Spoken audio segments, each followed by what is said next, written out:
Today I will be doing a retro review for you guys. I know I said to leave a comment if you want me to review 2001: A Space Odyssey, and many of you did comment and said you want me to review it, but I haven't watched it yet, as I'm saving that to watch it with my dad, because he wants to watch that with me, because he hasn't seen it in a while. But I am reviewing a movie that you guys wanted me to review also, and that is the classic film L.A. Confidential. Now, most people have already seen L.A. Confidential, or definitely have heard about it, so I'm not going to go into the plot for two reasons. One, because of that, and second, it's a plot that I don't really want to spoil and get too much into, because there's a lot of fun things in here and surprises that I don't want to spoil, but I'm just going to say it takes place in the 1950s, and it's about the LAPD and these group of officers, and it all centers around this one case, the Night Owl case.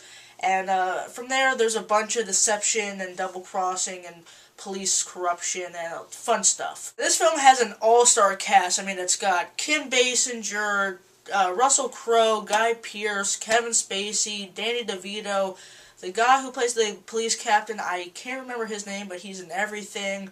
Let me see if there's anyone I'm forgetting here. James Cromwell. It's just, there's a huge amount of people, and it's based off the book by James Elroy of the same name. Before I talk about the movie itself, I just want to talk about the Blu-ray aspect of this, because to me, this is one of the best Blu-ray buys out there, because while the film isn't the best Blu-ray transfer ever, it still looks fantastic on Blu-ray, especially compared to the DVD, which I heard was atrocious. And the film looks great, and then look at the amount of special features. All that blue stuff is special features. I'm just going to go back and watch this film for the special features, but that's an insane amount right there. They put a lot of work into this. So the movie's great, the Blu-rays looks fantastic, and the special features are on here. So definitely check this out. If you love the movie and you don't own it on DVD, must pick it up. Even if you do own it on DVD, pick it up, because I heard the DVD looks terrible. What I think makes this movie great is the ensemble through it, but it's one of those rare movies where they have many different, they have kind of different stories intertwining. Not different stories, but a lot of characters. And a lot of the movies that have many characters to focus on, they'll focus on a few or one or two characters, and you get a lot of depth on them. But you don't really get any on some of the other characters. They kind of forget about them. And everyone here is fleshed out. All the characters get an equal amount of screen time. They all get a good amount of development. And that's what I really admire about the movie, is the pacing. The pacing always is moving forward. Even though it's like a 2.5-hour film, it always moves. You're never bored. And the characters are all just fleshed out very well, and each gets an equal amount of screen time. The 50s setting works great. Everything is top-notch when it comes to the cinematography of LA during the 50s. The music they have, the guns, the outfits, and I have to give credit to Curtis Hanson, who directed the movie and also co-wrote it, and the costume designer, because it looks great and it really adds a lot of fun. And it also adds a level of sleaze to it, like the 50s kind of sleaze to it. So when there's a bunch of violence in there, it feels kind of...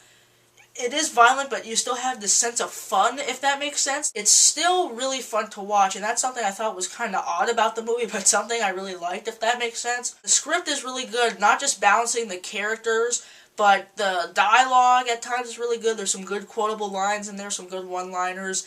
But just the twists and turns and stuff are really fun. The double-crossing, and there's no twist or anything there that makes you go like, holy crap. It's not like a Seven type ending, but it's still fun, and everything weaves together, and it makes perfect sense. There's nothing like totally ludicrous that you never really buy. The score, when I was listening to it, I was like, you know what, this music kind of sounds like Jerry Goldsmith-ish. It has really like the score, and then turns out that Jerry Goldsmith did do the score, and if that name sounds familiar, he did the scores for Chinatown.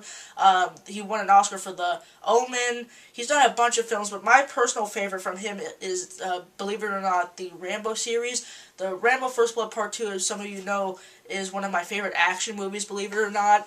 And I just think that the theme for Rambo is one of my favorite compositions, and it's one of my favorite themes.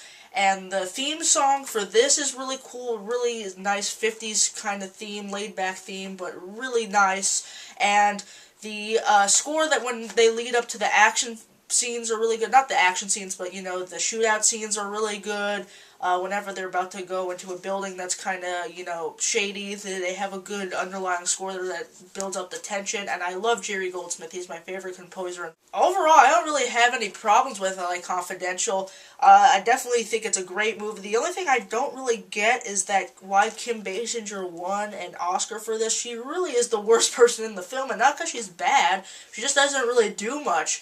And that's kind of her character. She has a good story arc, and she's a good character, but out of everyone, she really does the least. I mean, if anyone should have gotten nominated, it should have been like Kevin Spacey or Guy Pearce. But that was a little puzzling, but that's not really a complaint with the movie itself. So I watched LA Confidential a couple days ago, so I've had a couple of days to think about what I'm going to give it, and I can't go 5 stars. I've been thinking about it, and I just can't do it. It doesn't seem right. So I'm going to do what I did with Warrior a couple months back, and I'm going to give it the highest 4.5 rating I can possible. It's just not a 5-star film. I don't have really any complaints with it, but there was just nothing that really made me go the distance on giving it the 5-star rating. But if you haven't checked it out, definitely pick it up on Blu-ray. It's a must-have Blu-ray buy, and overall, it's just a great movie. Tomorrow I will be seeing 21 Jump Street, so my review will hopefully be up for that tomorrow. So thanks for watching. Stay tuned for more reviews, rants, and more, and see you guys later.